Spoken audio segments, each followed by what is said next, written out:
Hello and welcome to the War on Wellness. I'm your host, Penny McPherson, and today we're talking about 10 ways that exercise can help prevent cancer. 10 ways we're going to count down today. But first, I want to welcome all of my family into the room from my different channels. So if you're watching on Facebook, put an FB in the comments. If you're watching on Instagram, say hey. If you're watching on YouTube, say I see you. Let's put something in the comments so that I know that you're here and I'm excited to share with you today's topic. Today's topic is vitally important. Some of you may know I've started my exercise class. Actually, I'm taking an exercise class. I didn't start an exercise class. But with that, I am sharing with you some of the learnings that I have. And I don't think that my Facebook is live. Somebody's not live. Okay, I just may have a slow connection today, but we're going to move right along with our broadcast today. Thank you for joining me. First, I have an African proverb that I want to leave with you. It's something that you've probably heard it before, but I'm going to share it with you again. It says, if you want to go fast, go alone. If you want to go far, go together. So we want to go far. So that's why we are all together here on the War on Wellness broadcast, which is here every Wednesday at 6 o'clock p.m. Eastern Standard Time. So one of the, let me just give you this bonus right up front. If you're engaged in exercise, well, at least for me, I need extra motivation. If you're engaged in exercise, it is helpful, as the African proverb says, to go together. That means partner, or in my case, to join a class so that you don't sit down on your sofa and start watching the videos that you're trying to exercise to. So let's talk about 10 ways that exercise can help lower your cancer risk. And I'm going to count down from 10 with the impact is going to be increasing as I go down this list. So the most powerful impact will be number one. So counting down the top 10 ways that exercise can help prevent cancer. Number one is going to be to help reduce stress. Helping to reduce stress. Now, a lot of people talked about stress lately, and they've talked about the fact that you need to not just manage stress, but you need to get rid of stress. So don't just accept all of the stress that you have in your life. Some of it you have to get rid of altogether. Get rid of that stress. And in some cases, maybe you can't just like quit working. That stress you may need to manage, or maybe you need to find another job if that is the case. So stress is going to be a number is number 10 and helping us to manage stress, because stress weakens our immune system and it will do that over time if we're not careful. Stress is going to be a part of our life, but with exercise, we have a tool in our toolbox to be able to handle it better. So, number nine is that exercise promotes good digestion. And every time I'm in class and I'm doing a move and I'm thinking about the fact how I'm stretching my colon and my digestive system and just moving my body, and how this is helping me to digest food now and in the future. So, physical activity keeps things moving in the digestive system, and that reduces the risk for colorectal cancer. And it's simple, but it is effective. So, that's number nine, promoting good digestion. Number eight is going to be improving blood flow. Yes, improving blood flow. You ever go to the doctor and they say, well, I can't get any blood, or they can't get the blood to come through the needle. The exercise is one of the things that's going to help that. along with being hydrated, of course. But it improves blood flow. And so, better circulation, we can get the nutrients delivered to our cells effectively. And we can also get the waste cleared out of our body and helping to keep our cells healthy. So, that is going to be number 8. Number 8. So, we're going to talk about number 7. Number 7, and before I mention that though, I do want to ask you, put in the chat, what are some simple exercises? We're talking about how exercise can be effective and it can be helpful for you. But what are some simple exercises that can be done? And these are exercises that are that don't require a lot of equipment. Maybe they don't require you to go to the gym. Maybe they don't require a high cost or something like that. But put in the chat some of the exercises that you have thought or that you do or that you know about or that you wish you did, one or the other. Okay, so where were we now? We were at, we did 10, 9, 8. So we're at number 7. And we're talking about how exercise helps prevent cancer. So we're at number 7.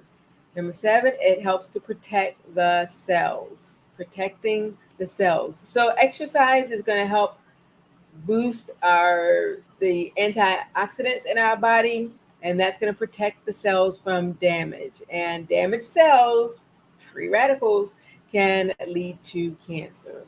So that's number 7. Then number 6 is going to be, it encourages our cells renewal. Encourages our cell renewal. And so our cells in our bodies, they're constantly turning over. For the skin on our face, you normally taking between 30, 45, sometimes 60 in some people's cases for the skin to turn over on our faces. And or literally just really on our bodies. But I thought specifically about the face because sometimes if you get an acne scar or scratch or something like that, then it may take a little while, a few weeks, several weeks to see that injury to our skin kind of disappear. So we don't have to worry about that too much as long as our cells are turning over and turning over properly, and we have the cells are protected, the cells are renewed. So exercise helps our body replace the old damaged cells and replace it with new cells. And that's sort of like a natural reset. Okay, so let's look here. Let's look back. Number 10 is going to be reducing stress. Number 9 is going to be it promotes good digestion in the belly. Number 8 is going to be it improves the blood flow. Number 7 is going to be protecting the cells. And number 6 is going to be encouraging the cell renewal. Yes, and so I'm going to make sure I keep this correct for you. Number 5 is going to be lowers insulin. And lowers insulin, and this is going to be really important because number 5 lowers insulin because that is connected to the risk of developing cancers. Certain types of cancers, especially for the organs like the liver and the pancreas. So we want to be careful with that. Exercise is going to help lower the insulin for our bodies. Number 4 is going to help balance the hormones, ladies. Going to help balance the hormones. And so exercise is going to keep the hormones balanced, and that's going to reduce the risk of cancers that are linked to insulin and estrogen. So high levels of estrogen, high levels of insulin are connected to cancers, as I just mentioned, and especially breast cancer is another one of those cancers. And this is, depending on when you're watching this, let me know if you're watching this on a replay or if you're watching this currently. This is October, and so it is Breast Cancer Awareness Month. I have on my pink. Did you notice? Did you notice? So I have on my pink Breast Cancer Awareness Month, and they're both the high levels of insulin and estrogen are connected to increasing the risk for cancers as well. So that's number 4. And let's see, 1, 2, 3. 3, 2, 1. Yes. Okay. So number 3 then is going to be, make sure I keep my math straight in my head. It reduces inflammation. Reduces inflammation. And so inflammation is one of the things that Dr. Sebi said that is the start of all disease, inflammation. And so when we reduce inflammation, then we can reduce our risk of cancers. So the less inflammation means that we have a less welcoming environment in our body. We don't want to be, welcome cancer, come on in, make yourself home. No, we want to rebuke the cancer and create an unfriendly environment for cancer. We don't want a cancer friendly environment. So therefore we want to reduce inflammation. Okay, number 2, it boosts immunity. It boosts our immunity. And so we're coming up on a season right now where people are going to start getting more colds and flu because we're kind of inside and we're closed up together. So we want to boost our immunity, and one of the ways that we can do that is through exercise. So a strong immune system is going to be key. It's going to keep our defenses really high, and it's going to help our bodies recognize and fight off those abnormal cells. So that's the second one. The second one. And number 10, can I get a drum roll, please? It supports a healthy weight. Okay, so now I know a lot of people say, well, it doesn't matter what size I am as long as I look good, and there's a whole movement about body shaming and not body shaming, and I'm not body shaming at all because I once tipped the scales at a very, very high number. But we do need to be cognizant of the fact that we need to have a healthy weight. So being active helps maintain a healthy weight. So carrying extra weight is a risk factor for several types of cancers. And so nobody wants to go down that pathway. So you can increase your risk factors for several types of cancers. And I do have down here, you can increase your risk factors 1.5 times or more, specifically for pancreatic cancer or meningioma cancer. That's cancers of your brain and spine. You can increase your cancer risk twice as much with liver and kidney cancer. And the honorable mentions, which means you can increase your cancer risk significantly for links to breast cancer, links to obesity, such as with cancers such as breast cancer that I just mentioned, and esophageal cancer and colorectal cancer.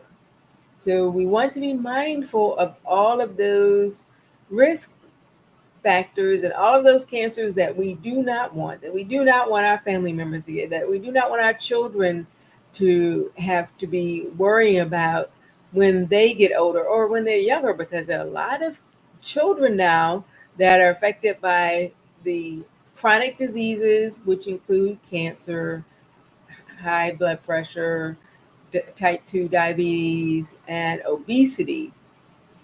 So if you have someone that you love and you want to help them reduce their cancer risk, then make this message a part of their listening, spread it and share it, spread the news. And it doesn't have to be extreme activities that we're doing. It can be something as simple as walking or dancing or swimming or stretching for a good period of time if you're unable to do anything else. But if you have the abilities to do something while you have the ability before you have the disability. So while you're able-bodied, move your little body, move your tushy, and it will make a difference over time. Every little bit helps. So the African proverb, what was that? It says, if you want to go alone, if you want to go fast, go alone.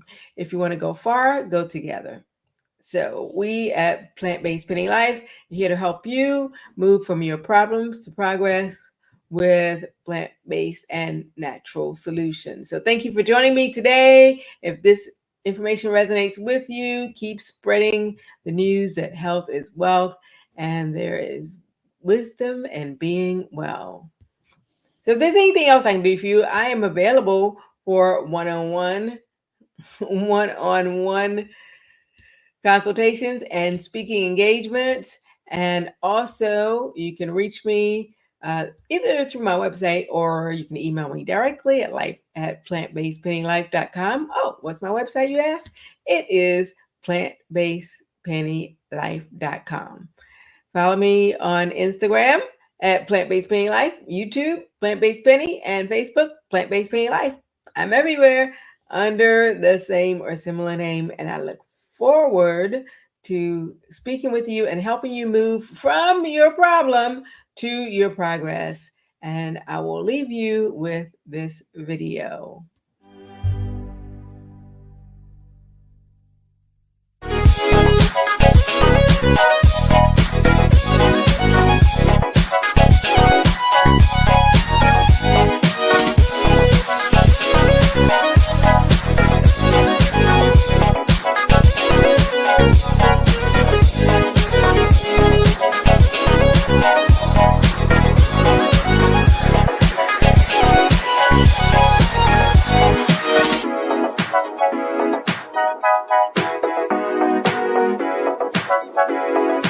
Thank you.